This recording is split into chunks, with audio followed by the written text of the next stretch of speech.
लातूर जिल्हा पोलीस प्रशासनाच्या वतीनं माननीय पोलीस अधीक्षक साहेब श्री सोमोजी मुंडे साहेब तसेच अप्पर पोलीस अधीक्षक साहेब श्री देवरे साहेब यांनी जनतेला आवाहन यापूर्वी केलेलं आहे।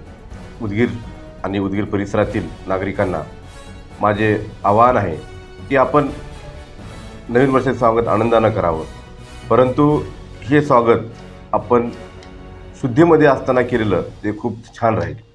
त्याच्यामध्ये यावरती उपाययोजना म्हणून आम्ही नांदेड नाका तसेच कॅप्टन चौक तसेच बिदर नाका या ठिकाणी नाकाबंदी लावलेली आहे। मोठ्या प्रमाणामध्ये फोर्स आम्ही बाहेर काढलेला आहे। त्याचबरोबर ब्रीथ ॲनालायझर हे आम्ही वापरण्यात आणलेलं आहे आणि त्याचा उपयोग करून जे कोणी दारू पिऊन गाडी चालवणार आहेत त्यांच्यावरती आम्ही कारवाई करणार आहोत। माननीय वरिष्ठांनी आम्हाला कारवाई करण्याचे निर्देश दिलेले आहेत, त्याप्रमाणे आम्ही कारवाई करणार आहोत। जास्तीत जास्त आमचं मनुष्यबळ हे आज रस्त्यावरती असणार आहे।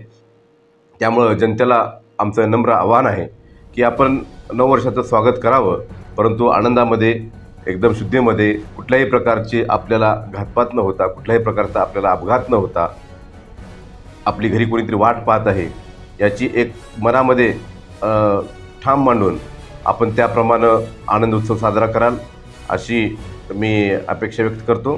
पोलीस प्रशासनाच्या वतीने सुद्धा नवीन वर्षाच्या तुम्हाला हार्दिक शुभेच्छा। जय हिंद।